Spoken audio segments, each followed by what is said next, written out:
So today we have an interesting topic. Michelle and I have been texting back and forth and communicating about what we wanted this episode to be about.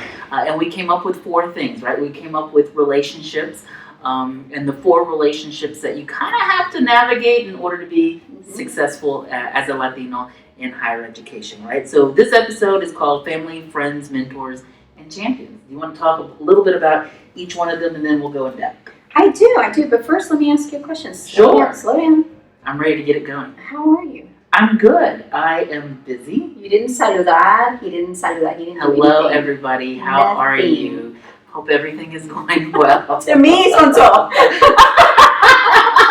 Hey, how are you? Hope everything is going well. I'm strictly business, right? Lately, we have been keeping in touch mainly via social media, and it's just like, oh, cool, like, oh, cool, love, oh, cool, on LinkedIn, applause, but there's been no time, and that's the nature of higher ed, so. Yeah, no, it's a good crazy to see you. season. It's a very good time to see you. I miss doing the episodes, but we're going to get them back up and ready on a regular schedule, but life is busy, we travel, we're busy parents, busy spouses, and so I'm excited we get to meet today. Exactly. So is that a proper introduction? Thank you very much. Now we can proceed. So let's talk about it. Family, friends, mentors, and champions. And I give him all the props for coming up with the name of this episode. I'm really, really excited. I like it when something sounds as good as it's going to be. So what we were really talking about had to do with managing all of these different relationships, defining them, managing them, the pitfalls of some of them, the wisdom that comes from all of them. But with family, we had the conversation. I was on my way over here to film, and it's been a really long and very hectic day, as in my new role, I get ready to tackle a huge project next week. And there's a lot of prep work, and so that involves, working with different people. Phone calls. Yes, so it was one of those days where you just feel like you don't even remember every single thing. It was a blur of productivity. Every single day. Yeah, I'm always surprised when you answer my text messages. So I drive to pick up the kids, and then you got to be all there. That's the family part. How was your day? How's everything going? And my husband sends a text message, babe, and he says, I said, I'm on my way to U of H. I have the kids, and I'll be back, when we're done. We're gonna film. And he says, do I need to get my own dinner? And in my mind, I told you what I was thinking. I won't tell you all what I was thinking. I will let you imagine. In my mind, I was just, a million things ran through my head, let me drive through downtown traffic. Let me, stop and get some harina, and let me get some frijoles, and let me make you a homemade meal, and then no, there's no time. Yes, get your own dinner. Pobrecito, and I'm just saying he was just asking a question. And he did, and I said, I'm proud of myself because I just said yes. And that's all he wanted to know is, do I get my own dinner? But it was the guilt, Daniel. That's where I'm going is, in higher ed, when you come from a certain background, you tend to feel more guilt, particularly if the whole of your culture has always believed that you're supposed to be in the home. Yeah. When you talk about family and you think about it, the work that we do specific to higher ed, it requires long hours, right? It requires sacrifices. It requires sometimes the computer in your lap while you're watching the news and eating dinner and shaking your head at Mijo while he's playing with the trains. And you're like, yeah, baby. I heard everything you said.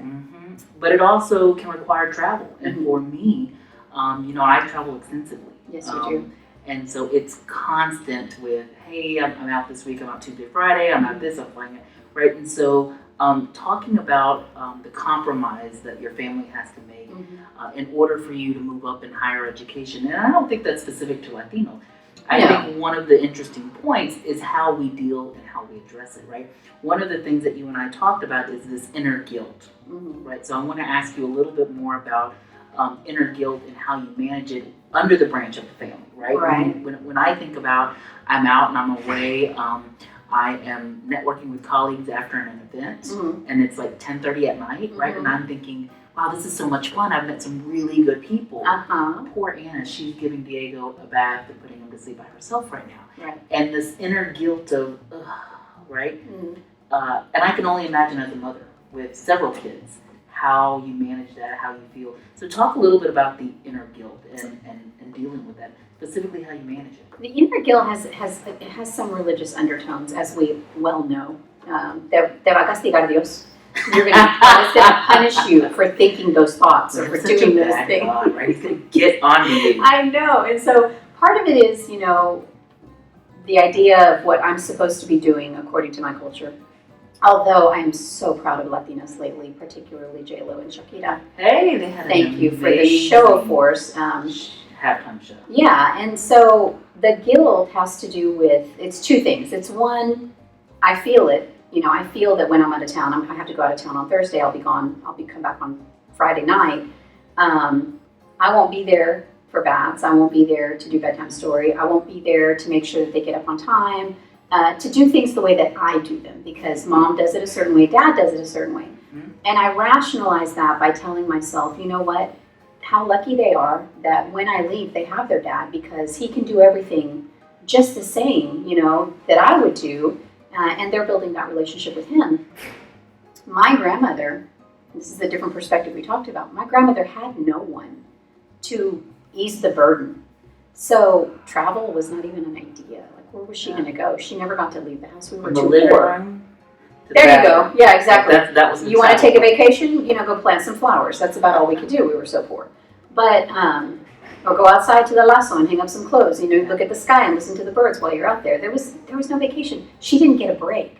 And so the guilt has to be countered with presence, being in the moment, and enjoying the things that we do get to do, because we have fought for this education and we have paid for these experiences, with our sacrifices. Mm-hmm. So when you're sitting courtside, you know what I mean, front row seats, you cannot let that guilt be the only thing you feel. And you're right? You're talking about an event that I had to go to with, a special guest and things. Yeah, you think about it, and but you do feel the guilt, right? You do feel the guilt, and you have to push through, hoping that there's a better day for you and your family, and that the education and the sacrifices that you have put thus far are paying off. Right? Well, and you have to be present where you are. Yeah.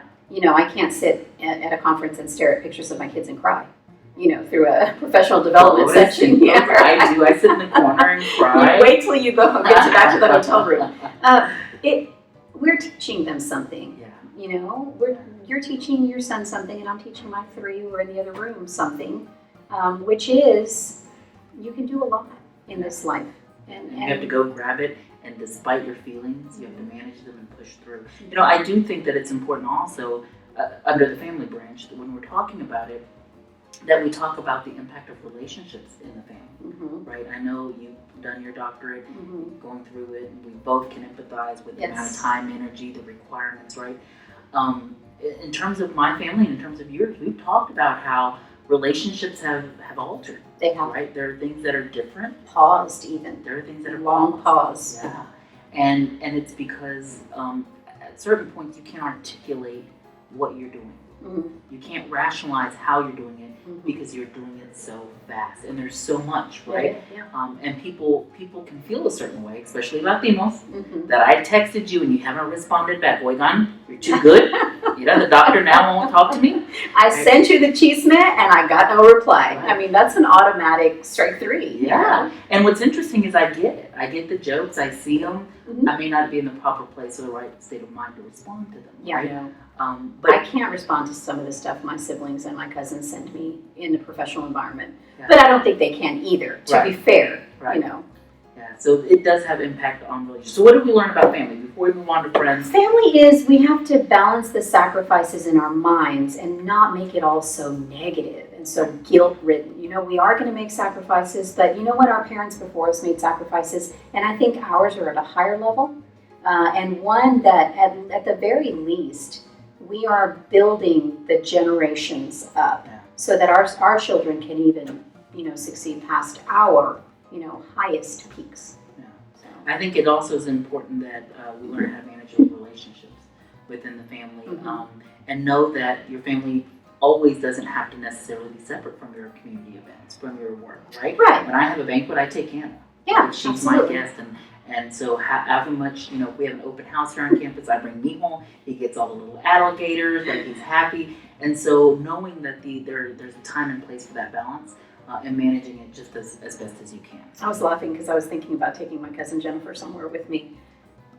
That wouldn't work. You may not be able to take your cousins, Jen. Yeah, I love you, but you and I would get in trouble. Jennifer can only go. I don't know her, but I think I know her. She right? loves you. She can only go to certain events, right?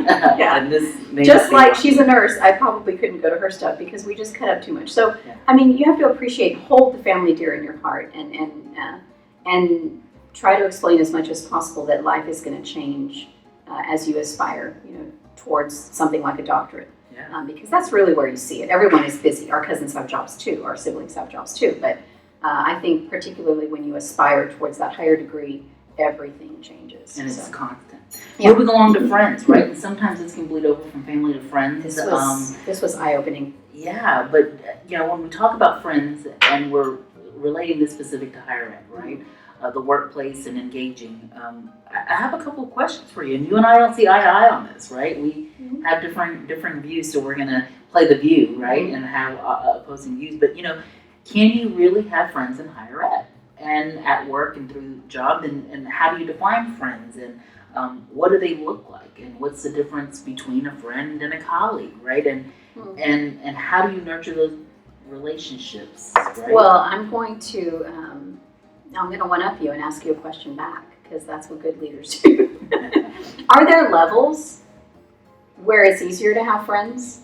Because as a faculty member, there are. Heck yes, Yeah, there my are friends, levels. Amy, Sue, Stanley. Yes, absolutely friends.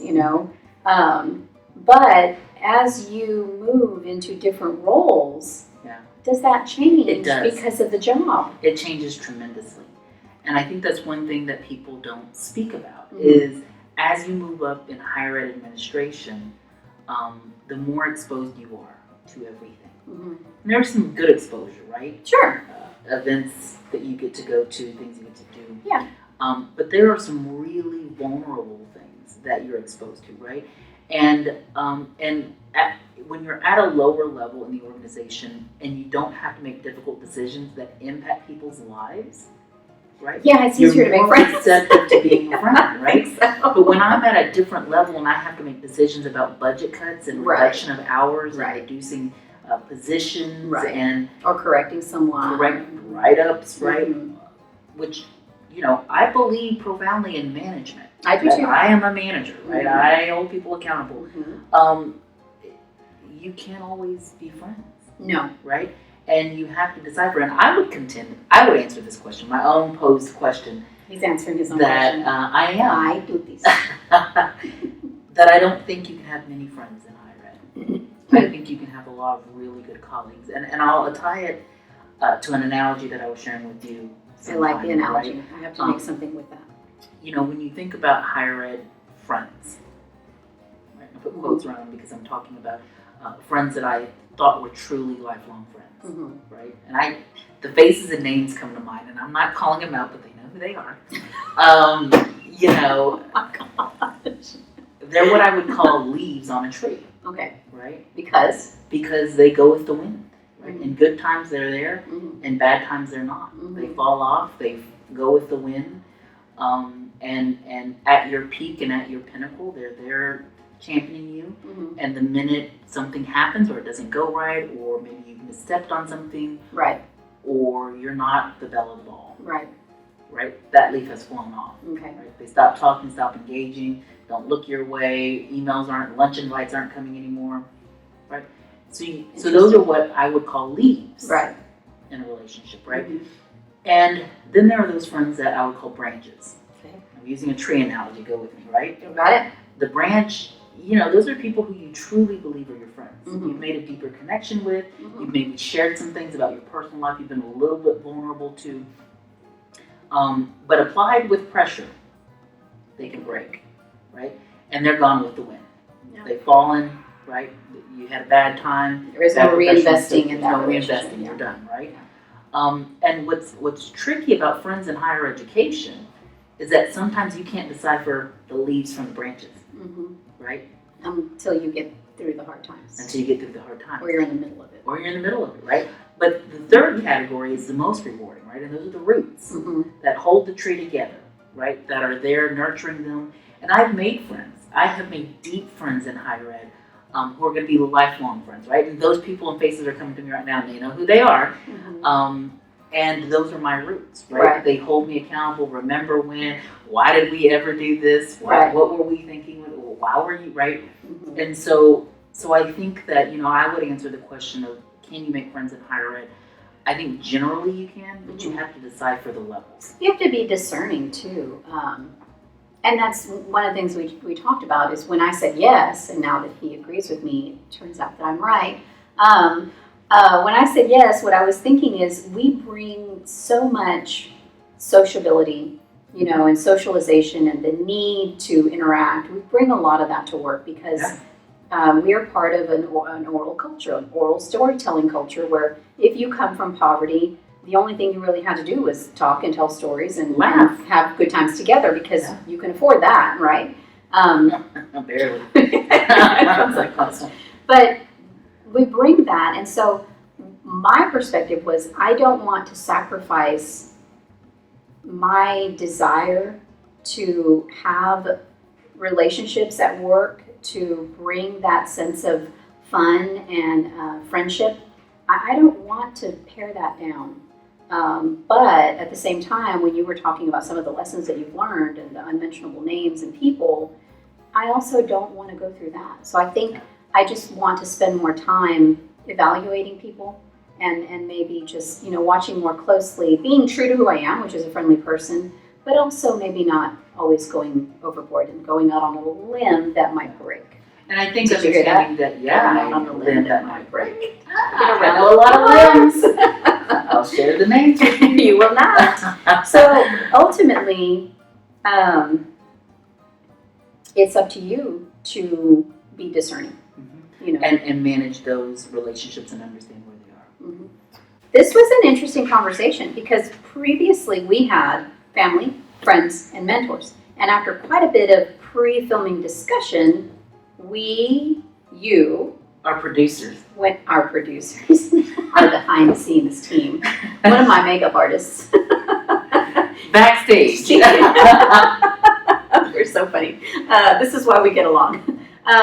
You came up with champions, which if we hadn't really hashed this out, and there was a little bit of discussion and debate, just wait, champions is pretty awesome. So, cameraman, you're good? Should I be looking at that cameraman? The blue. Yeah, that's what I was saying. Right. Yeah, that's it. Thanks for letting me know, cameraman. So, mentors. What should we know about mentors? We talked about mentors being people who you are not so emotionally attached to that they will not be honest with you because they're worried about hurting your feelings. Does that capture it? Yeah, I think that most people think perhaps their boss is their mentor, right? And the caution that I would give is that your boss is your boss. Yeah. And they can play both roles. They can play a mentor and a boss role. But it's a very vulnerable position for that person because if they're mentoring you, they may say something, employment, higher ed rights, that isn't appropriate. Right. So, I would say that good mentors are people who have no value interest in your success, right? And there's no return on investment. There's no return on investment on it. I have found that the people who I reach out to and say, can you do this? Can you look at this? Can you evaluate this? Can you be my mentor?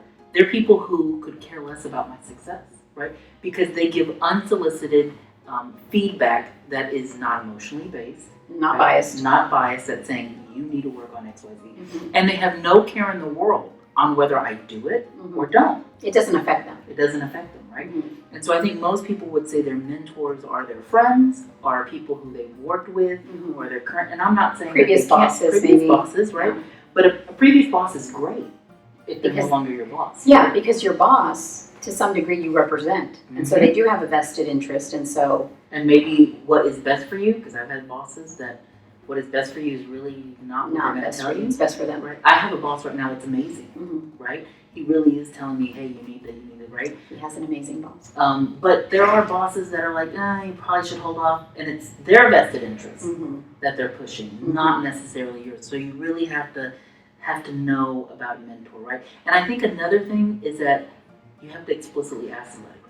You've mentioned that Will before, you serve and as it bears my mentor? repeating. Yes. Right? Because people just think, oh, they're my mentor, right? Yeah. But if I don't know, There's some blood agreement that happened. Right. If I don't You know have to ask. that this relationship is reciprocated Mm-hmm. and that the expectation is this, I'm not going to give you that. Right. But you also have to know. So when people ask me to be mentors, I tell them, okay, but I'm going to be very honest with you. Right.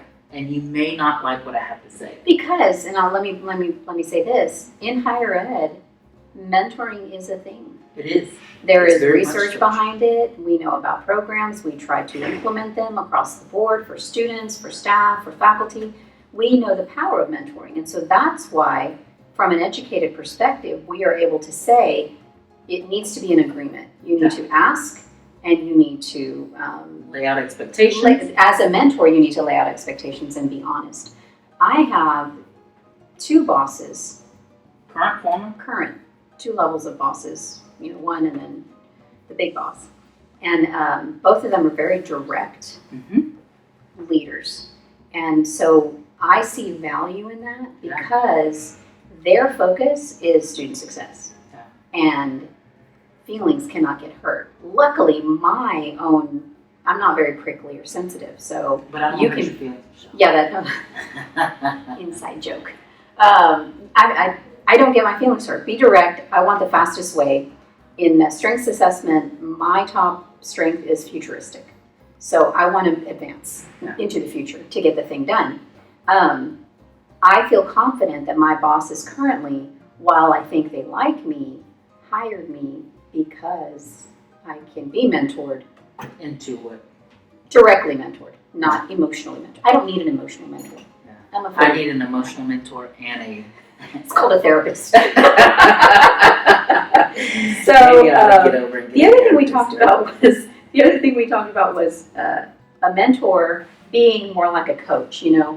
My husband, when he was in junior high football, I won't say where because it's not a good story, had the old school coach that would cuss you out, grab you by the shoulder pads and shake you and Yeah. practically spit in your face. They were yelling so loud. That kind of, and I'm not saying that's the kind of mentor, but we're saying okay, maybe I'm messing this up. A mentor is someone who is direct. They're coaching you to kick you back out into play. Go back onto the field. Try this again. Yeah. It's not about making you feel good so that you go catch the football properly and then I can celebrate your success. Yeah. It's about building you up. And sometimes you have to build people up with tough love. And I think that's different from a friend. Yes. So I think it's really important that people decipher between a Yeah. friend and a mentor. Yeah. So moving on to the final category. My favorite. A champion, right? And we talk This is about so this. good. I have been fortunate enough to be where I'm at, right? Because of a lot of people who have championed me and my success. Right? Me. And they're people that I have worked with, Yes. met online, right? But ultimately, they see my value. And hopefully you will have champions who will see your value, right? And they can be formal, informal, they can influence things. They're always celebrating your success. And most importantly, they're not threatened. That, and they can even cross industries. Yeah. They don't have to be just higher ed champions. Yeah. So you got to get champions, Yes. right? And Give an example of what a champion does. So a champion will connect you to a conference and Okay. ask you to be a keynote speaker and put you out there. Michelle did that for me, Right, I know mine. But none of my success. But when I think of like a former president of mine, who's a dear friend of mine, who's a mentor and a champion, right? She consistently puts my name in places for consulting, for external advice, right? She continues to be a reference personally, professionally, informally, right? For anything that I would need, right? Because she believes in you. She believes in me, right? But there's something in you that she sees as inspiring. And she wants to help get everybody that sees out. that, right? No one, I know. It's she's the really one. hard to sit next to him sometimes. I'm so inspired. I can hardly stand it. She's just the one that's vocal about Yeah. it, that champions it, right? And it can be in casual ways, right? It can be a nudge of, hey, I read this article and thought about you, Mm-hmm. right? That gives me the confidence to know, or calls to her to say, I'm not really sure about this, right? Mm-hmm. We talk a lot about higher ed, Mm-hmm. my champion, Sure. right? And we spent an hour and a half this morning on the drive-in talking about higher ed presidencies, right? We're doing a case study on this president. Mm-hmm. Y'all know, but I can't really say. But this president, right? And we're going item by item about what happened and how, Daniel, you would have handled it this way, and you need to know how to handle it. But she's a champion to say, you're ready for this. And I don't think I'm ready for it, right? But you're ready, Champions, right? And so you've got to get champions. Yeah. And champions, it's hard to say that. It's hard to say you've got to get champions. You got to get them. Here's the thing, though, Daniel, is you got to work on the things that have value, because champions recognize that in you. I did not become a champion of Daniel Villanueva because I wanted to get a job in higher ed. I recognized what he was doing, genuinely was moved and impressed, just like Anthony Cruz, Dr. Cruz from Miami-Dade. There you go, Miami-Dade. Just like him, I'm genuinely moved and inspired by the work. And because I have been able to get to know you, and you're legit, you're the real deal, that's why I'm a champion. So you don't get champions. You have to be invested in your work. You have to put your nose down and focus and do good things and focus on student success and bringing people together, or champions won't find you. That's correct. That's the reality. That is you can't pay a champion. You know, this is not a networking specialist who, is going to connect you to. This is not an episode of Billions. You know what I mean? You have to be a genuine leader, and champions will find you and advocate for you without you even knowing. Right. Without you, I tell you, my current administration, they're champions of me, right? And they've given me opportunities that I thought I would never have, right? Haku, other things. But even think about the Haku leadership, right? There's 25 of us in a cohort, and we champion each other, right?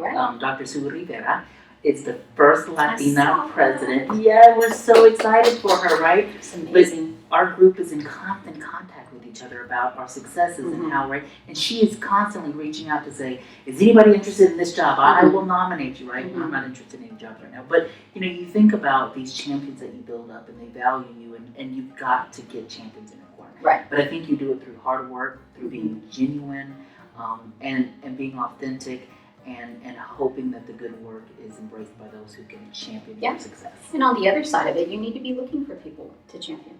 Because I think of the young, I say young like I'm so old. I'm very, very young. You're older than me. I'm 28. So I'm a JLo 45.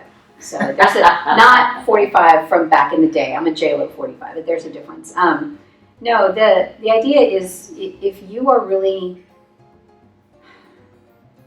present, doing the good work, you will notice people around you. Yeah. And you have to take a moment to recognize those people and to say, you know what, for no reason other than, JR, for example, someone who I'm a champion of, for no other reason than just because people need to know that he's a good leader. Yeah. I'm going to bring him up in conversation with people in leadership so that they know. Yeah. A lot of times they that's just how things get That's done. it. I have a great example. Dache is we have an officer position that's open, and Adelia, over at UH, is just out of this world, right? I mean, she's young, she's energetic, she's a hard worker. She reminds me of myself, right? Yeah, but I don't know. But you believe another person exists like Daniel? It's so hard. And so I constantly put her name out there. Good. Right? And I've connected her, and hopefully she's going to serve on the board. But you think about advocating for these people and championing for her. She's genuine. She's hardworking. And so I think your point is well taken. Not only do you have to rely on champions to champion you, but you've got to reach down and champion those. You sure do. Those behind you, right? So, So okay, we've talked about those four things. We we wanted to come on and visit with you about the impacts of our family and the impacts of higher ed having on our family, the inner guilt that we have to deal with, the managing relationships among family members, and how that bleeds into friends, and whether you can have friends in higher ed, and how you decipher level of friends, trees, leaves, branches, and roots, right? And also thinking about mentors, how you ask for mentorship, how you receive mentorship, what's the best mentorship to get, and then finally concluding with champions, and that you got to get them and how to get them. And I think that we've got a good episode, and hopefully you enjoyed it. Any other final comments or a shout out? Grito to anybody you want to? We have a couple of gritos. Actually, I wanted you to highlight your friend from Haku, who's the first Latina Dr. president. Suzanne Rivera in Minnesota. So yes, congratulations. So congratulations. And we mentioned someone else, from U of H. Adalia Espinosa, who is hopefully coming on Future leader of America. Yes, yes. And for me, I think this week I had an interaction with Jose at work, who really trusted in some advice that I gave him. And that's hard to do. Because work is so fast, you don't always get to pause and ask for advice. I don't think you asked for it, did you? That's what I was about to say. We were sharing, and so we had a good conversation, and whether that advice was solicited or unsolicited, he was open to the conversation, and I'm just a big fan of his. I think he's a future campus leader. I'm a really dynamic young man. He's going to love that I say young.